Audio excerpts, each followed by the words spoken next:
Hello everyone, my name is Vicky Styles and the movie I'm here to talk about today is Puss in Boots 2. Now, the movie is also subtitled The Last Wish. Now, I'm here to talk about this video and give you insights on the video, the plots and the themes and the animation levels and everything that I will say after that.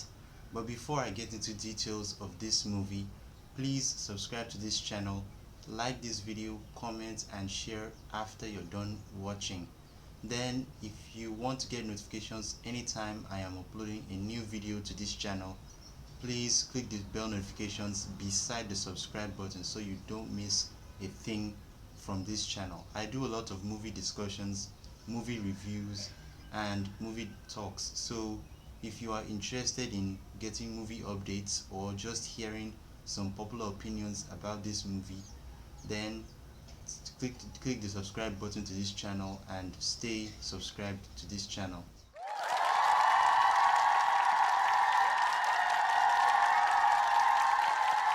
The movie Puss in Boots: The Last Wish is a 2022 animation movie made by DreamWorks Animations and also distributed by Universal Pictures.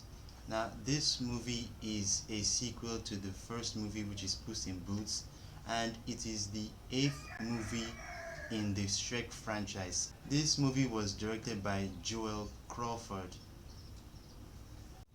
Now, I know most of you believe in these cats having 9 lives and those stories. That is what this story tries to focus on. Puss, the main character of the story, is down to his last life as a cat, and as such the doctor forces him into retirement. But while in retirement, he still has people chasing him, since he's an outlaw. And as they chase him, he discovers this wishing star, the idea of this wishing star that can he can use to wish himself back all the 9 lives. And when he begins the journey to search for the wishing star, he reconciles with Kitty, his ex-fiancée, and they go on this journey. But as they go on the journey, he is regularly faced with the fear of death, as in the spiritual death, who is now after him based on the fact that he didn't value his 8 previous lives before now. Now, some of the themes I notice in this movie are love, fear, courage, friendship, and even family. These are seen in various parts of the movie, and if you are focusing on the themes, you will definitely notice them.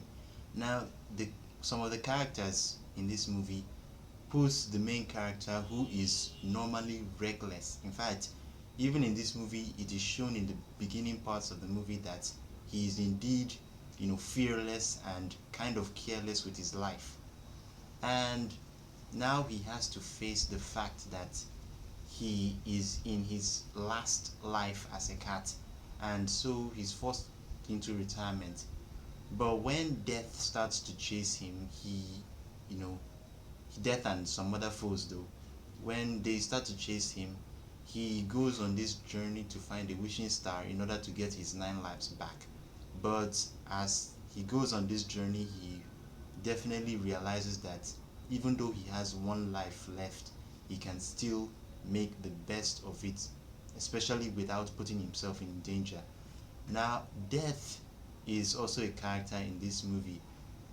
The character looks more like the way the Grim Reaper is known for.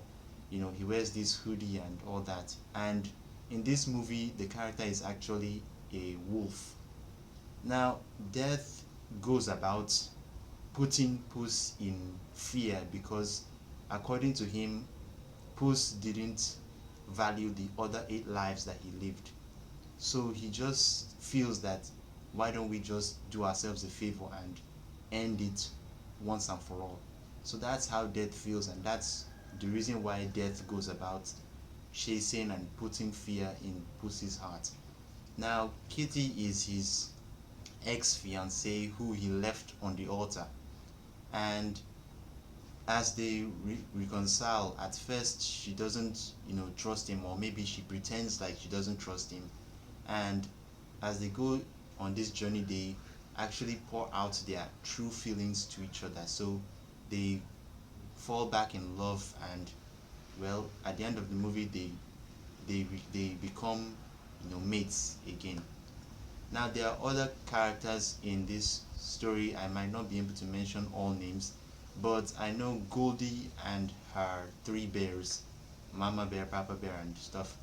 They are also in this movie, so you should definitely look out for them. And if you are into fairy tales, you'll definitely love the fact that this movie, revolves around characters in fairy tale story. Now, as you know, the movie is directly related to Shrek and some other movies related to Shrek as well. Now, in as much as this movie is a spin-off from Shrek, the movie is still kind of faithful to the past movies in this franchise. Like, it doesn't in any way counter the previous, ideas that have been placed in previous movies. So I like the fact, and it also pays reference to most of the characters that we have seen in this franchise before now. So I love the faithfulness to the entire franchise, and I just hope that they can be able to keep it up as time goes by. Now, if you noticed, most of the action scenes in this animation actually are similar to that of Spider-Man Into the Spider-Verse. Now, this is because one of the directors of Into the Spider-Verse is also he also had a hand in the making of this movie. So that's actually proves a reason why most of the fight scenes in this movie have a similar animation quality to that of Into the Spider-Verse. And by the way, I do know that Into the Spider-Verse Part 2 is going to come out this year. So we have to look forward to that movie. Voice actors of this movie did a very good job in their pitch and also in their, accent usage. They used as many accents as possible in this movie, and I'm glad to to listen to the voices of these actors portraying their characters as if it's as if they're acting. One thing about voice acting is that it's kind of difficult more than real life acting, because you need to give yourself that level as if you're acting it out really, whereas you're just probably sitting down somewhere and making up those voice pitches and voice sounds. But anyways, they did a good job, and the soundtracks from this movie are very good to listen to. If they are available on Spotify or any other streaming platform, I suggest you check it out from there. So I am generally describing this movie as a picture perfect and color perfect display of human life. And this movie has a bit of betrayal, a bit of love, and a bit of friendship.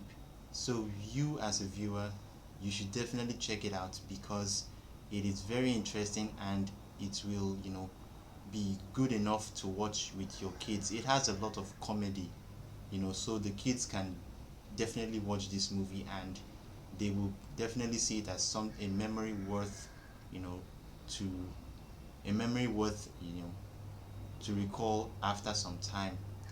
Now I am rating this movie a 10 out of 10 in its genre, and my recommendations, if you are watching this movie, turn off the lights, like, in your room, especially if you're watching it on the TV.